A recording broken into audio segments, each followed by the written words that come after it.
Savais-tu qu'être accueilli par des inconnus gratuitement et pendant des années, c'est possible? C'est ce que la famille Poussin nous ont prouvé via leur livre Africa Trek, où ils témoignent de leur remontée de toute l'Afrique à pied. Ils ont été accueillis par 501 hôtes en 532 jours. C'est juste énorme!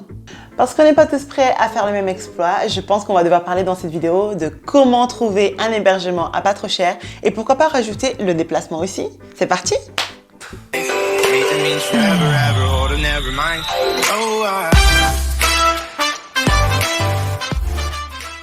Hello world et bienvenue sur ma chaîne Have a Pic. Moi c'est Sensemilia, Ouest pour les intimes, et ici on parle de voyage et de rencontres sans se ruiner. Parce que je suis persuadée que cette formule magique va contribuer à ton épanouissement personnel. J'espère donc te donner envie de partir quelque part, un truc qui t'anime pour te faire ta propre expérience de ce que je raconte. Si tu veux profiter de mes astuces et de mes folles expériences, tu as donc 3 choses à faire. La première, n'hésite pas à t'abonner à cette chaîne et à activer la cloche des notifications. La deuxième, partage cette vidéo avec les personnes qui voyagent autour de toi. Et la troisième, n'hésite pas à me suivre sur mes réseaux sociaux que je mettrai par là. On est parti ? L'hébergement et le déplacement sont les deux deuxièmes plus gros postes de dépenses lors d'un voyage. D'ailleurs, si tu viens d'arriver sur cette chaîne via cette vidéo, bienvenue à toi.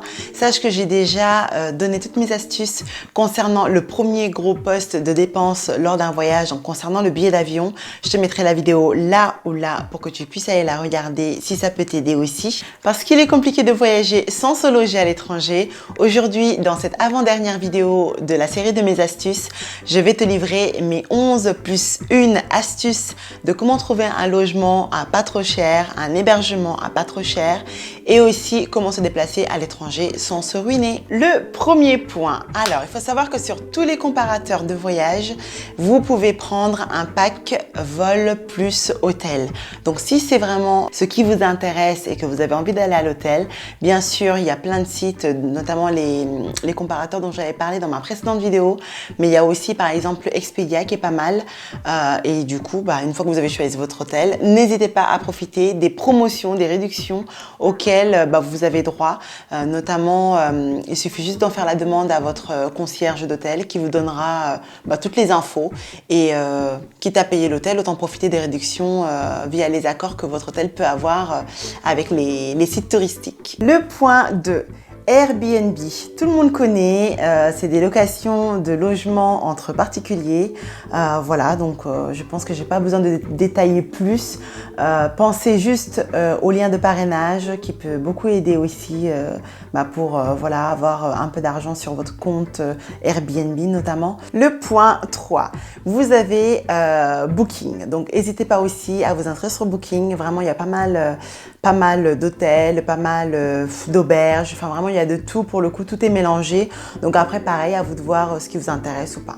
Le point 4, couchsurfing. Je pense que tout le monde connaît. C'est le principe d'aller chez quelqu'un, dormir sur son canapé gratuitement. Enfin bon, voilà. Moi, c'est quelque chose que je ne conseille pas quand on est une femme qui voyage seule, parce que clairement, on ne sait jamais. Après, rien ne vous empêche de vous diriger vers un profil vérifié. Rien ne vous empêche aussi d'aller vers des autres femmes. Enfin bon, voilà, c'est à vous de voir. Mais c'est vrai que quand on est toute seule, une femme, bon, moi je ne conseille pas quoi, c'est à éviter. Point 5, Hostelbookers. Donc c'est un moteur de recherche sur lequel vous allez trouver tout ce qui est guest house, tout ce qui est dortoir. Voilà, donc moi j'ai eu droit dans mes différents voyages justement à passer par ce moteur de recherche là. Et franchement, j'ai été agréablement surprise. Notamment au Brésil, j'ai été dans le quartier de Lapa, le quartier dit Affaires, je crois, si je me trompe pas. Et j'ai été dans une guest house et franchement c'était propre. On avait carrément une cuisine pour cuisiner à part. Enfin, pour le coup, c'était assez agréable et j'étais même assez surprise à quel point c'était entretenu en fait.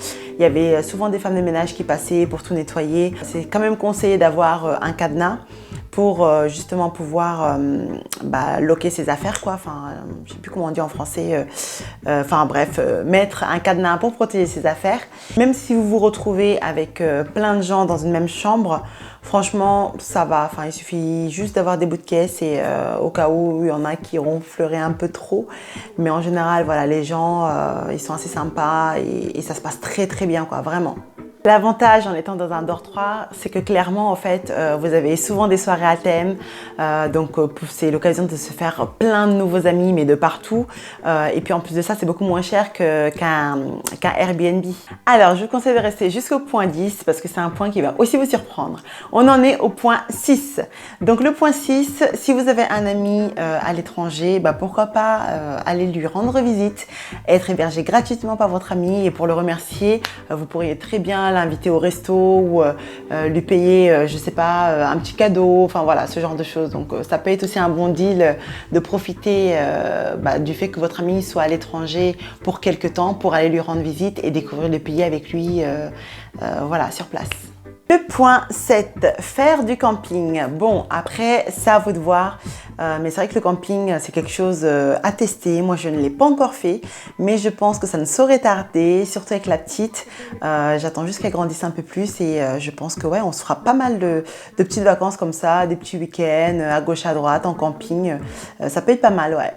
Le point 8, troc maison devient home exchange. Donc, ça veut dire pourquoi pas échanger de maison, c'est le concept, c'est plutôt pas mal.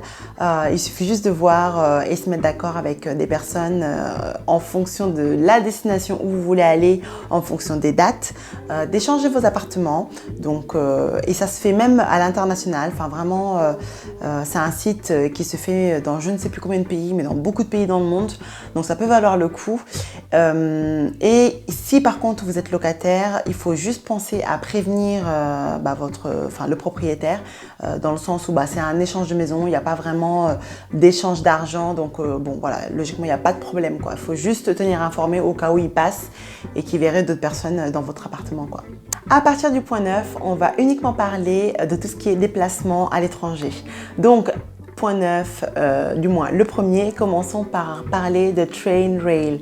En fait, c'est le fait de pouvoir voyager en train, se faire un road trip, mais en train.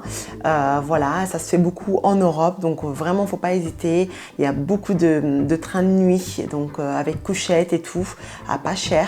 Donc ça peut valoir le coup si vous êtes jeune, que vous avez envie de découvrir toute l'Europe, de faire ville par ville, de rester par ville, je ne sais, quelques jours. Enfin bon voilà, après à vous d'organiser ça, mais vraiment c'est possible de faire comme ça. Le point 10, on y est enfin.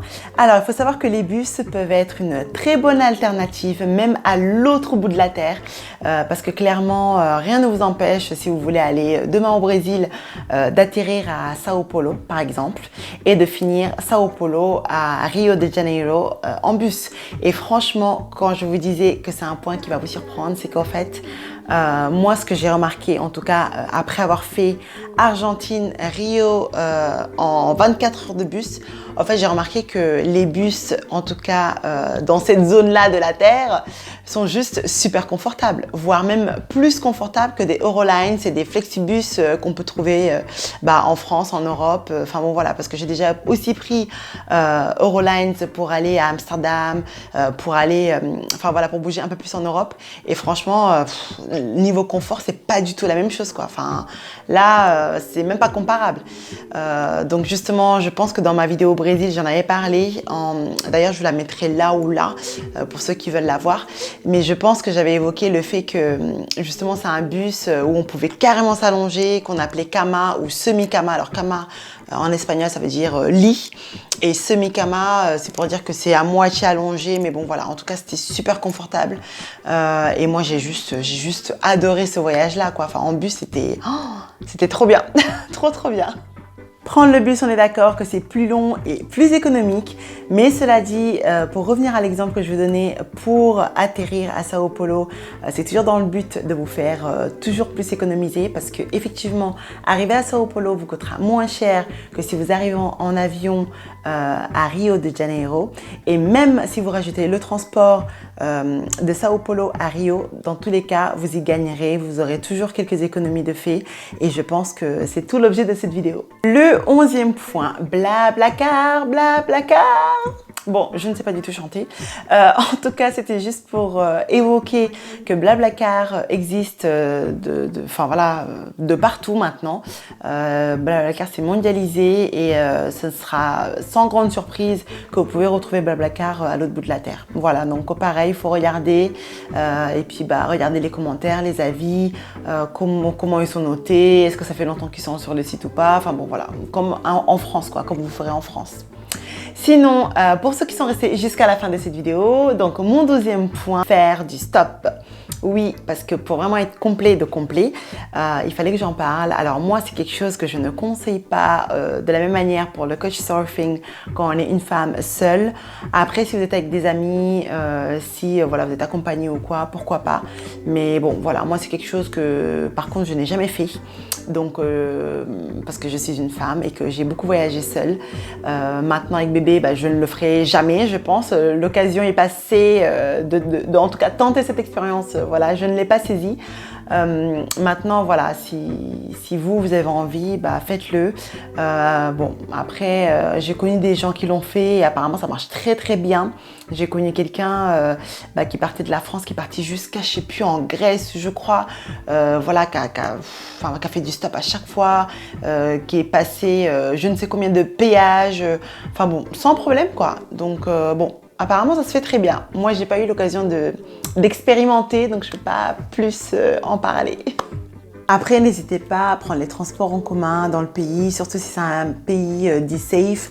Enfin vraiment, voilà, vous n'avez rien à craindre par rapport à ça. Je pense que si on veut économiser un maximum, ouais, enfin les transports en commun, ça va de soi. Voilà. Donc c'est la fin de cette vidéo. J'espère qu'elle aura été utile. En tout cas, n'hésitez pas à la partager avec des gens qui voyagent autour de vous. Ma prochaine vidéo parlera de comment gagner de l'argent tout en découvrant le monde. Oui, oui, oui, c'est possible. Donc en attendant cette dernière vidéo de la série de mes astuces, phrase de la fin, parce que la vie va vite, ne perds plus ton temps et vis ta propre expérience de voyage. Je te dis à bientôt. Allez, tchuss!